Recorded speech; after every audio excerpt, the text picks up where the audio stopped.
ഹിന്ദി കക്ഷ का स्वागत. കഴിഞ്ഞ ക്ലാസ്സിൽ നമ്മൾ നംഗെ പയർ എന്നുള്ള പാഠഭാഗം പൂർണ്ണമായി എടുത്തു കഴിഞ്ഞു. ആ പാഠഭാഗത്തിലെ ബാക്കിയുള്ള ആക്ടിവിറ്റീസാണ് ഇന്നത്തെ വീഡിയോയിൽ നമ്മൾ ചെയ്യുന്നത്.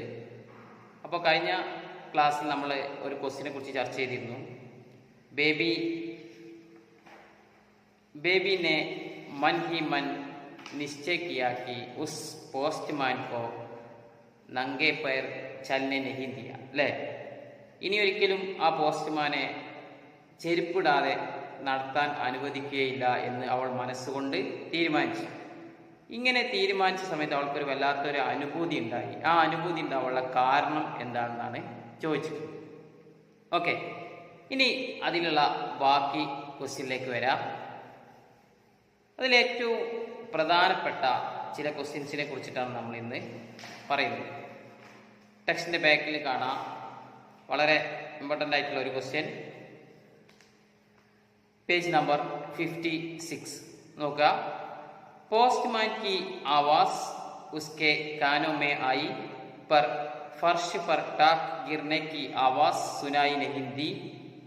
बेबी पीछे मुड़ी, संभल कर पलंग से उतरी, फिर बैसाखियों के सहारे एक एक कदम चलकर दरवाजे तक आई. ഇവിടെ എന്താ പറയുന്നത്?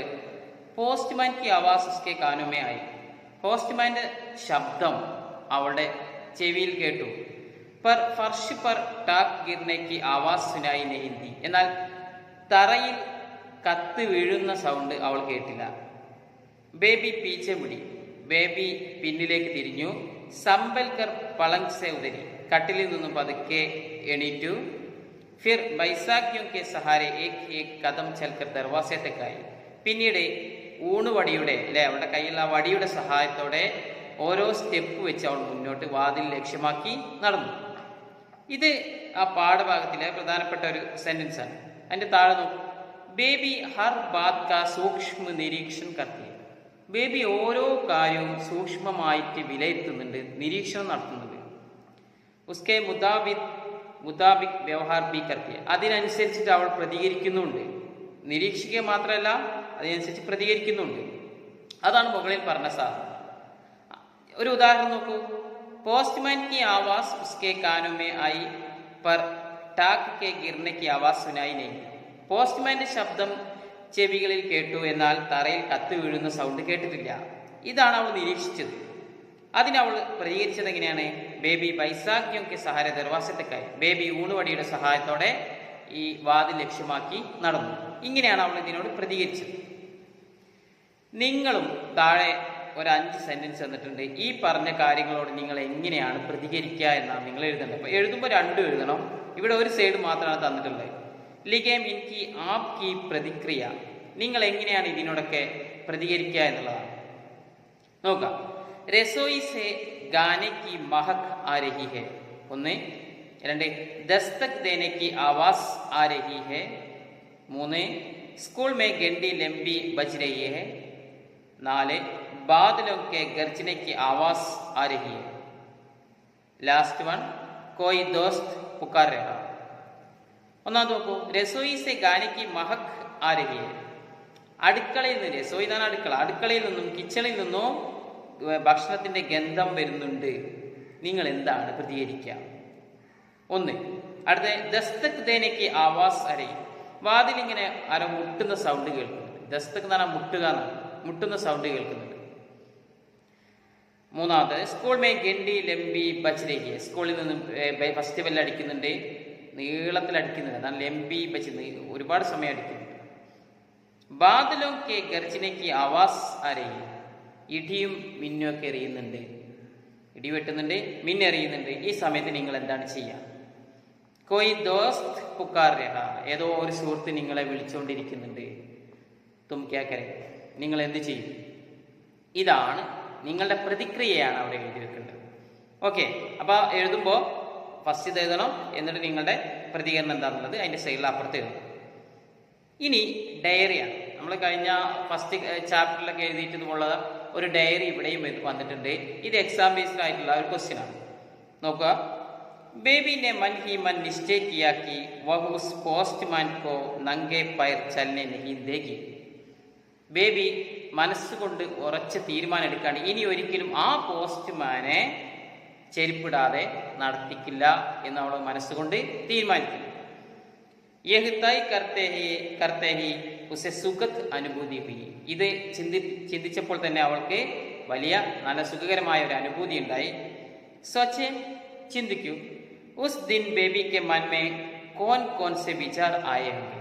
ആ ദിവസം ബേബിയുടെ മനസ്സിൽ എന്തെല്ലാം ചിന്തകൾ കടന്നു വന്നിട്ടുണ്ടാവും. ഇങ്ങനെ ഒരു കാര്യം തീരുമാനിച്ച ദിവസം എന്തെല്ലാം ചിന്തകൾ ബേബിയുടെ മനസ്സിൽ കടന്നു വന്നിട്ടുണ്ടാവും. ബേബിക്ക് വിചാരമൊക്കെ ഡയറിക്ക് രൂപമെഴുതുക, ബേബിയുടെ ചിന്തകളെ ഡയറി രൂപത്തിൽ എഴുതുക, അല്ലേ? അപ്പോൾ അവിടെ ബേബി എന്നുള്ള ആ കുട്ടിയായിട്ട് നിങ്ങൾ മാറണം.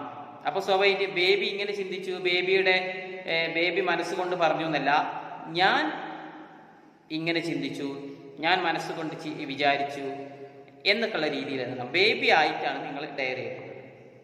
ഓക്കെ, അവരുടെ ചിന്തകൾ ആ ദിവസത്തെ മാത്രമാണ് ഡയറി എഴുതേണ്ടത് കേട്ടോ. ഓക്കെ, ക്ലിയർ ആണല്ലോ? ഇനി മറ്റൊരു ക്വസ്റ്റ്യൻ കൂടി. ടിപ്പണി ലിഖെ, ഒരു കുറിപ്പ്. ഇതും എക്സാമിന് ഒരിക്കൽ ചോദിച്ചിട്ടുള്ള. എന്താണ് ചോദ്യം? നംഗേ പയർ. ഈ പാഠഭാഗത്തിന്റെ പേരാണ് നംഗേ പയർ. എന്തായിരുന്നു അതിന്റെ അർത്ഥം? നഗ്നമായ കാലുകൾ. നംഗേ പയർ ശീർഷക് ഇസ് കഹാനിക്ക് ലിയെ കഹാ തക് സാർത്ഥക്. നംഗേ പയർ എന്നുള്ള ടൈറ്റില് ഈ കഥയ്ക്ക് എത്രത്തോളം യോജിച്ചതാണ്?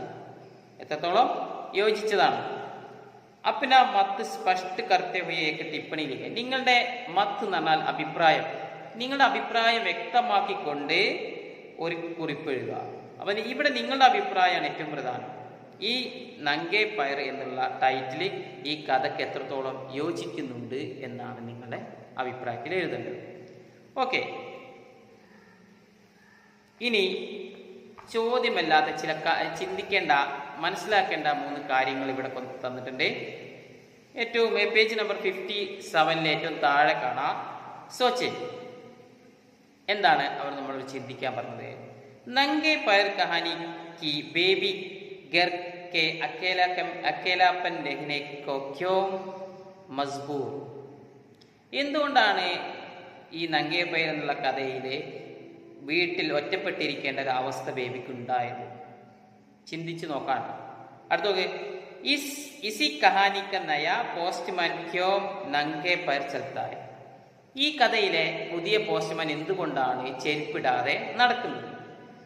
അടുത്ത അപ്പിനി വിവശതാവും കെ പ്രതി അമാര ദൃഷ്ടികോൺ കൈസാവന ചെയ്യും. ഓരോരുത്തരുടെയും ബുദ്ധിമുട്ടുകളെ കുറിച്ചിട്ട് നമ്മുടെ കാഴ്ചപ്പാട് എന്താണ്? അപ്പൊ നമുക്ക് ചില പ്രയാസങ്ങളുണ്ട്, അതിനോട് നമ്മുടെ കാഴ്ചപ്പാട് എന്താണ്? ഇങ്ങനെയുള്ള കാര്യങ്ങളൊക്കെ നമ്മൾ ഈ പാഠവുമായി ബന്ധപ്പെട്ട് മനസ്സിലാക്കി വെക്കേണ്ടതാണ്, ഓർത്തു വെക്കേണ്ടതാണ്, ചിന്തിക്കേണ്ട കാര്യമാണ്.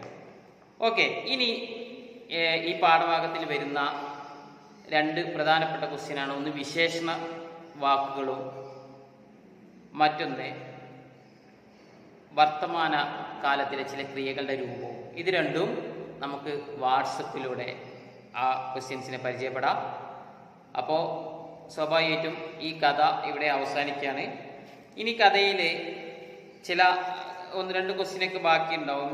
വലിയ പ്രാധാന്യമില്ലാത്ത ക്വസ്റ്റ്യനാണ്. അതൊക്കെ ഒന്ന് ജസ്റ്റ് നിങ്ങൾ വായിച്ചിട്ട് എന്തെങ്കിലും സംശയങ്ങളൊക്കെ ഉണ്ടെങ്കിൽ ഞങ്ങളെ അറിയിക്കുക. ഓക്കെ, അപ്പോൾ നന്നായിട്ട് പാഠം വായിച്ചതിന് ശേഷമായിരിക്കണം ഈ ആൻസറൊക്കെ ചെയ്യേണ്ടത്. ഓക്കെ.